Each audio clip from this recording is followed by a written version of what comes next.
ఇక కరీంనగర్ లో కేంద్ర మంత్రి బండి సంజయ్ మాట్లాడుతున్నారు. ఇప్పుడు లైవ్ చూద్దాం. ఇది పౌరుషం ఏమైంది? ఎన్నికలప్పుడు కేసీఆర్ ఇష్టపడ్డ కేసీఆర్ కుటుంబాన్ని ఇష్టపడ్డ అన్నటువంటి రేవంత్ రెడ్డి గారు ఇవాళ ఏమంటున్నాడు? ఇవాళ నేను పగ తీసుకోలేను, పగ తీసుకోలేదు. నాకు అర్థం కాలేదు. పగ తీసుకోకపోవడం ఏంది?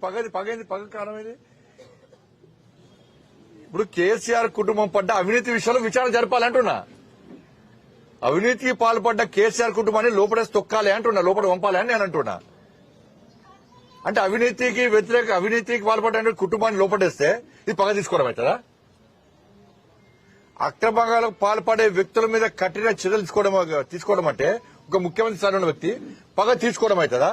అంటే ఈ పగ తీసుకోవడం పేరుతోనే ఇప్పుడు కేసీఆర్ కుటుంబాన్ని ఏం చెయ్యము అని చెప్తున్నారు. చెప్పగానే చెప్తున్నారు. అంటే మేము ఏం చేయము ఇక. అంటే రేవంత్ రెడ్డి అడిగారు కేసీఆర్ కుటుంబాన్ని ఏం చేయడం అన్నట్టుగా ఫుల్ క్లారిటీ ఇచ్చేసింది రాష్ట్ర ముఖ్యమంత్రి గారు. ఎందుకంటే వీళ్ళిద్దరు ఒకటే.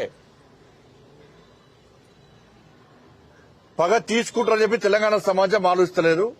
కేసీఆర్ కుటుంబం అవినీతి మీద, అరాచకం మీద విచారణ జరపాలి, వాళ్ళని లోపట్టేయాలని చెప్పి తెలంగాణ సమాజం కోరుకుంటున్నది.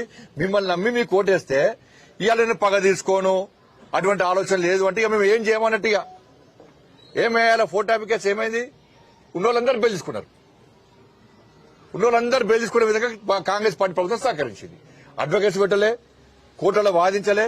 ఇక మిగిలింది ఒక్కరెవరు? ప్రభాకర్ రావు మిగిలింది. ఇలా ప్రభాకర్ రావు ఏం చేస్తాడు? ఈ వచ్చిన బెయిల్ పిటిషన్లు అన్ని చూపట్టి ఆయన కూడా బెయిల్ చేసుకుంటాడు. బెయిల్ కూడా కాంగ్రెస్ పార్టీ ప్రభుత్వం ఇప్పిస్తుంది, బెయిల్ వాదించకుండా. అయిపోయా కేల్ కథ దుకాన్ బంద్. ఫోన్ టెంపర్ కేసు ఏమైంది? అన్ని బెయిల్, అందరి బెయిల్ వచ్చింది. ఇక మళ్ళీ చేస్తారు, మళ్ళీ విచారణ పేరుతో ఇస్తాం. మీరు కోర్టులో బెయిల్ వచ్చినాక మీరు చేసేది ఏంది? విద్యుత్ కొనుగోలు విషయంలో విచారణ పూర్తయిందన్నారు. ఒక్కసారైనా కేసీఆర్ పిలిచిరా? ఫోన్ ట్యాపింగ్ లో పెద్ద ఆయన చెప్తే మేము ఫోన్ ట్యాపింగ్ చేస్తామని చెప్పి ఎవరైతే నిందితులుగా జైలుకు వచ్చారో వాళ్ళు క్లియర్ గా చెప్పారు, స్టేట్మెంట్ రికార్డ్ చేశారు. మరి ఎందుకు నోటీస్ చేయాలి? ఇలా బెట్టింగ్ యాప్లకు సంబంధించి కూడా ఎంతమంది జీవితాలు నష్టమైనాయి? బెట్టింగ్ యాప్లకు సంబంధించి కూడా కేసీఆర్ కుటుంబం పేర్లు వచ్చినాయి. నేను సోషల్ మీడియాలో చూస్తున్నాను. వాస్తవం అయితే అది వాస్తవం అయితే దాని గురించి చెప్పాలి. ఏదో ప్రెస్ మీట్ పెట్టి మేము వదిలిపెట్టాం, పట్టుకుంటే వదిలిపెట్టడానికి మేము వదిలిపెట్టాం, నువ్వు పట్టుకుంటే వదిలిపెట్టావు. ఎవరు పట్టుకున్నావు? ఎవరు చర్యలు తీసుకున్నావు? ఒక్క కేసు, ఒక్క నోటీస్ చేయలే కేసీఆర్ కుటుంబానికి. కాబట్టి వీళ్ళిద్దరూ ఒకటే. దక్షిణాది రాష్ట్రాల పేరుతోని రెచ్చగొట్టే ప్రయత్నం చేస్తున్నారు. ఇవాళ కరీంనగర్ ఎమ్మెల్యే గారైతే మొత్తం దేశాన్ని విభజించాలంటే అంటే బీఆర్ఎస్ పార్టీ, కాంగ్రెస్ పార్టీ ఆలోచన ఏంది? దేశ ద్రోహ వ్యాఖ్యలు చేస్తున్నారు. దేశానికి ద్రోహం చేసే ప్రయత్నం ఈ దొంగ కూటమి చేస్తున్నది. ఏ కూటమి? లిక్కర్ కూటమి చేస్తున్నది. దేశాన్ని విభజించే స్థాయికి వచ్చినట్టే ప్రజలు రాళ్లతో కొట్టాలి వీళ్ళను. ఇప్పటికే మతం పేరుతోని ఇదే కాంగ్రెస్ పార్టీ సహకారం వల్ల దేశం విడియాలా, 3 ముక్కలే చేయాలా. ఈ దేశం పరిస్థితి ఇవాళ ఈ దేశంలో అరాచకాలు చేసేది ఎవరు? భాషా పేరుతోని, ప్రాంతం పేరుతోని ఇవాళ మన దేశాన్ని విభజించే ప్రయత్నం ఇలా ఈ కూటమి చేస్తున్నది. ఇవాళ దేశాన్ని విభజిస్తారా? ఇంత ఘోరమా? ఇంత ఘోరమైన వ్యాఖ్యలా? కాబట్టి చెన్నై వేరు, ఎవరు వేరు? బీఆర్ఎస్ కాంగ్రెస్ కలిపే వేరు. ఇప్పుడు ఇక్కడ మీటింగ్ పెడతారు, నెక్స్ట్ మీటింగ్ ఇక్కడ ఎవరు పెడతారు? బీఆర్ఎస్ పార్టీ కాంగ్రెస్ పార్టీ కలిసే ప్లాన్ చేస్తున్నారు. మీటింగ్ ఏ హాల్లో పెట్టాలి, ఎవరెవరు పిలవాలి, ఎట్లా భోజనాలు పెట్టాలి, వెజ్ పెట్టుడా, నాన్ వెజ్ పెట్టుడా, ఎవరు పిలుద్దాం, ఎట్లా పిలుద్దాం, ఏర్పాట్లు ఎట్లా చేద్దామని చెప్పి బీఆర్ఎస్ పార్టీ కాంగ్రెస్ పార్టీ కలిసే ఆ సమావేశానికి ఏర్పాట్లు చేస్తున్నది. వీళ్ళిద్దరు ఒకటే కాదా? బీఆర్ఎస్ పార్టీ మీద ఇంతవరకు కేసు పెట్టలే. ఎందుకు పెట్టలే? ఇద్దరు ఒకటే. మొన్న ఇక్కడ జరిగిన ఎమ్మెల్సీ ఎన్నికల్లో ఇద్దరు కలిసి పనిచేసినారు. వీళ్ళ పోటీ వాళ్ళు పెట్టలే, వాళ్ళ పోటీ వీళ్ళు పెట్టలే, కలిసి పనిచేసారు. ప్రజలు గుర్తించిన మీరు ఇద్దరు ఒకటే గుర్తించిన మీకు గుణపడని చెప్పారు. ఇప్పుడు మాకు అంతెందుకన్నా మళ్ళీ ఇప్పుడు Hyderabad local body MLC election ఉన్నది.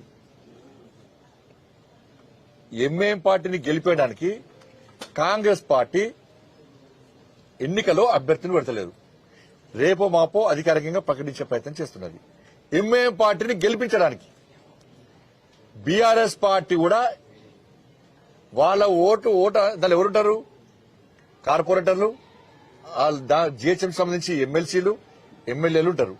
బీఆర్ఎస్ పార్టీ కూడా క్రాస్ ఓటింగ్ అవుతుందని చెప్పి భయపడి బీఆర్ఎస్ పార్టీ కూడా ఎంఐఎం పార్టీకి కాంగ్రెస్ పార్టీకి అనుకూలంగా అభ్యర్థిని పెట్టే ప్రయత్నం చేస్తలేరు. కాబట్టి ఈ మూడు పార్టీలు ఒకటే, కాంగ్రెస్, బీఆర్ఎస్, ఎంఐఎం మూడు కలిసి హైదరాబాద్ లోకల్ బాడీ ఎమ్మెల్సీ ఎన్నికలో పనిచేస్తున్నాయి. ఎంఐఎం పార్టీని గెలిపించడానికి మూడు పార్టీలు ఒక్కటైనాయి. ఇప్పుడు ముగ్గురు ఒక్కటా కాదా, బీఆర్ఎస్ కాంగ్రెస్ ఒక్కటా కాదా, ఒక్కసారి మూడు ఇప్పుడు చెప్తున్నాను. చెన్నైలో సమావేశానికి ఇద్దరు కలిసి వేరు. ఒకటి, బీఆర్ఎస్ పార్టీ మీద కేసులు పెడతలేరు, ఇద్దరు ఒకటైనరు. రెండు, మొన్న ఎమ్మెల్సీ ఎన్నికల్లో ఇద్దరు కలిసి పనిచేసారు. మూడు, ఇప్పుడు local body Hyderabad local body MLC ఎన్నికల్లో ముగ్గురు కలిసి పనిచేస్తున్నారు. మరి వీళ్ళిద్దరు ఒక్కటా కాదా? బీజేపీని ఎదుర్కోవడానికి, భారతీయ జనతా పార్టీని అడ్డుకోవడానికి కాంగ్రెస్, బీఆర్ఎస్ ఒకటైనరు. దానికి తోడు ఒక వర్గం ఓట్ల కోసం కక్కుర్తిపడి ఆ వర్గం ఓట్ల కోసం ఎంఐఎం పార్టీని సంకలు పెట్టుకుని ఈ రెండు పార్టీలు కలిసి, ఈ మూడు పార్టీలు కలిసి బీజేపీని అడ్డుకునే ప్రయత్నం చేసిన వాటి మీ కుట్రలు, మీ కుతంత్రాలు ప్రజలు గమనిస్తున్నారు. Local body Hyderabad local body ఎన్నికల తర్వాత మీ బండారం బయటపడుతుంది, మీ కుట్రలు ఏందో బయటపడతాయి. అంతే, దానిలో ఉంటుంది, దీనిలో ఉంటుంది. ఆ పార్టీ ఈ పార్టీ ఒకటే, మేము ఒకటే కదా వాళ్ళ ఫీలింగ్. అంతే. ఇప్పుడు లోకల్ బాడీ ఎలక్షన్ చూడాలి. ఇప్పుడు కాంగ్రెస్ పార్టీకి ఇద్దరే గెలిచారు, కార్పొరేటర్లు ఇద్దరే. కానీ 20 మంది బీఆర్ఎస్ దానిలో కలుపుకున్నారు. 20 మంది బీఆర్ఎస్ దానిలో కలుపుకున్నారు. ఒక ఎంపీ ఉన్నాడు, రాజ్యసభ ఎంపీ ఉన్నాడు, ఒక ఎమ్మెల్సీ ఉన్నాడు, ఎమ్మెల్యే ఉన్నాడు. వాళ్ళకి బీఆర్ఎస్ పార్టీకి 55 మంది కార్పొరేటర్లు ఉన్నారు. బీఆర్ఎస్ పార్టీకి ఎమ్మెల్సీ ఉన్నాడు, ఎమ్మెల్యేలు ఉన్నారు. అంటే 55 కాక ఇంక ఓట్లు, అంటే దాదాపు 72 ఓట్లు వాళ్ళకు ఉన్నాయి బీఆర్ఎస్ పార్టీకి. అయినా పోటీ అంటున్నది. ఎంఐఎం పార్టీకి 44 కార్పొరేటర్లు ఉన్నారు, 8 మంది ఎమ్మెల్యేలు ఉన్నారు, ఎంపీ ఉన్నాడు. భారతీయ జనతా పార్టీకి 40 నుంచి దాదాపు 44 వచ్చింది, 39 వచ్చింది.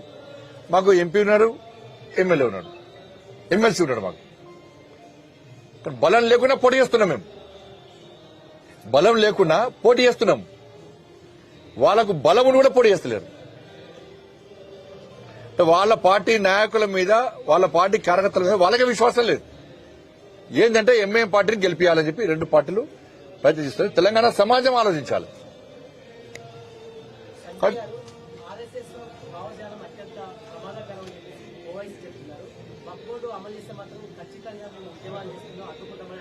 నువ్వు అడ్డుకుంటే ఏమవుతుంది?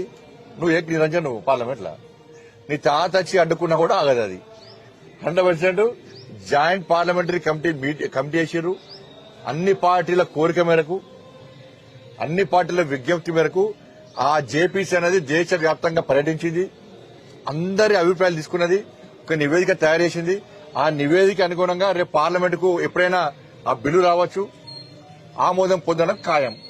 నువ్వు అడ్డుకుంటే ఏమన్నది? నువ్వు ఓటు సంవత్సరానికి తుపాకీ కత్తి తింటే నిప్పించోడంటారు. నేను ఆర్ఎస్ఎస్ ఈ దేశంలో సనాతన ధర్మం కోసం, ఈ దేశం కోసము ధర్మం కోసం పనిచేసే క్రమశిక్షణ గల సంస్థ ఆర్ఎస్ఎస్. ఇది మేం చెప్పింది కాదు. ఇంకా అప్పుడున్న ఇందిరాగాంధీ గారే చెప్పారు. ఆర్ఎస్ఎస్ అంటే ఏందో, ఆర్ఎస్ఎస్ అంటే ఎంఐ పార్టీకి భయం.